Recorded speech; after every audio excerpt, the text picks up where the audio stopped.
This episode, we're going to be going over staying in your power. No matter if you're getting hacked, no matter if you're being surveyed, no matter if somebody's trying to get under your skin, we're going to talk about your power, where it is, how to maintain it, how not to give it away, and how to understand when people are trying to manipulate you out of your power. Number one, what is your power? You are a brick house, a powerhouse of energy. We call it emotions because it's energy in motion. It's your energy moving in one way or another. If you're not a practitioner of martial arts, especially internal martial arts like Tai Chi, Wing Chun, Bakwa Zhang, where it uses internal chi cultivation to manipulate the power or to force the power externally. If you're not familiar with these tactics, techniques, and protocols, all you're doing is giving your power away because you don't know where your power is. You can't manage what you don't measure, and you can't measure what you don't know about. So today, we're going to pull out that ruling stick, we're going to pull out that measuring cup and unpack where your power is. Number one, let's try a drill really quick. How about you sit down? Wherever you are, just sit down. Whether that's Native American style on the ground, whether that's sitting in a chair, just sit down. And I want you to focus for a second. As you sit, become aware. Become aware of your toes, become aware of your knees, become aware of your hips, become aware of your chest. Take a few deep breaths. That's 3 for those who are counting. One more.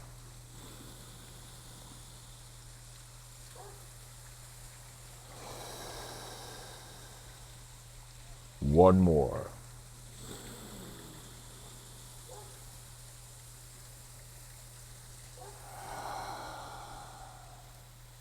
If you were observing, you notice that the first breath was much shallower, much shorter than the last breath.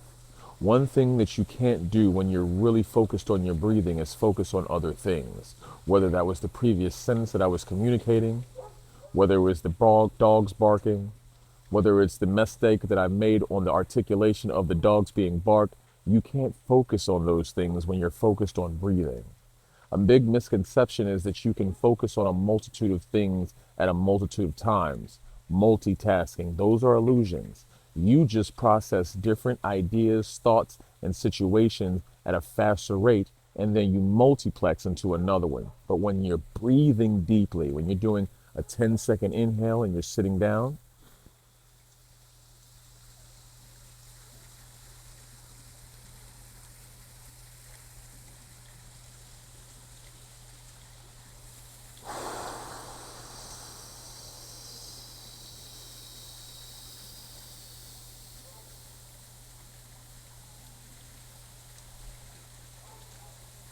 you can't focus on anything else except the breath. Why is that? The motor skills, the amount of time and energy and focus it takes to command your body to breathe deeply, not shallowly.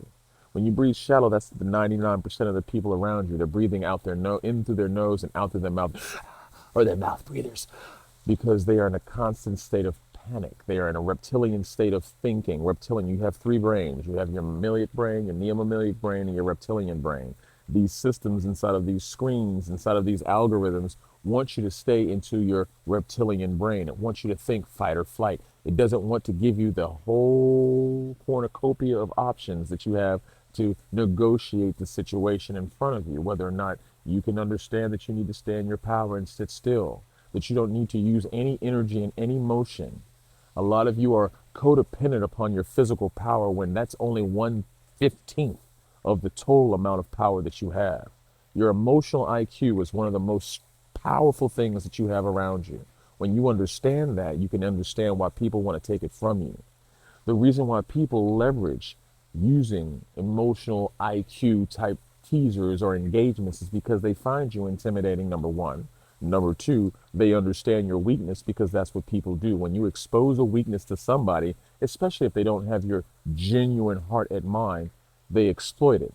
A friend, a compadre, a partner, an ally will expose to you the different things that you're doing wrong. For instance, you've come to this page today. If nobody has ever told you about being in your emotions or being triggered too easily, without doing it with respect, without saying things like, oh, that was rage baiting and you fell for it. No, no, no, no, no, no. A friend, your tribe, will tell you, hey, your power is in your stillness, staying grounded, keeping your feet on the ground, focusing on your toes, understanding because somebody said something doesn't even mean you need to react, respond, engage, or even pay your attention to it. If nobody's ever told you that, then you don't have any friends, or you don't have any friends that know about emotional IQ. And if you have people that are around you from affluent backgrounds who are well educated, situated in this world, they know about emotional IQ and they've seen you go off center and they didn't correct it with corrective behavior or insight, those are not your friends. They're holding keys to your power and they can use it at any time to turn it against you. Today is your day. Today you will no longer be a tool, is the word we're going to use today, to somebody else's triggering. There's a lot of systems out there that want to take your power so that you can be taken into incarceration. Did you know that the 14th Amendment articulates that any person incarcerated can be condemned to slavery? Did you know that?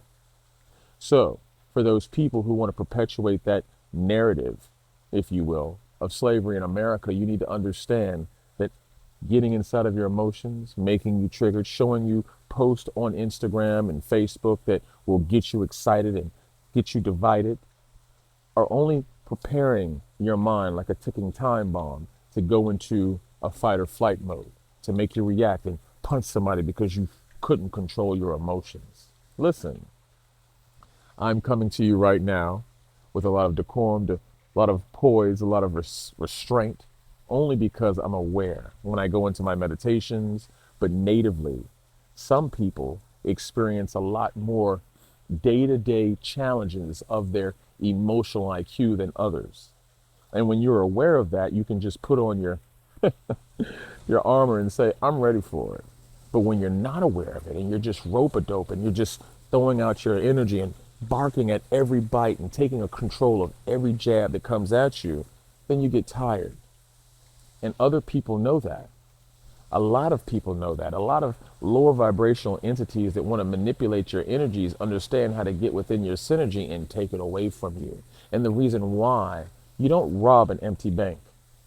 You don't go after a target that is not something that is viable. What am I saying?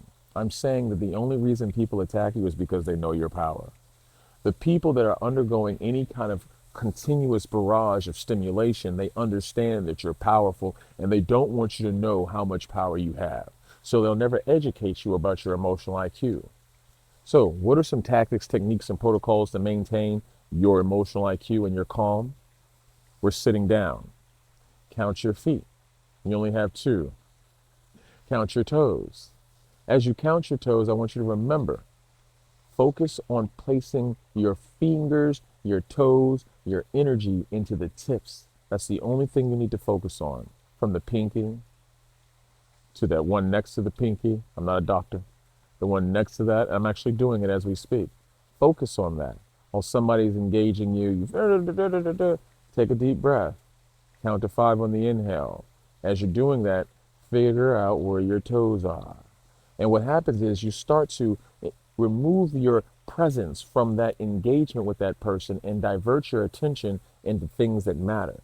In your mind, you think that you need to defend, that you need to establish a boundary, but they're not a threat.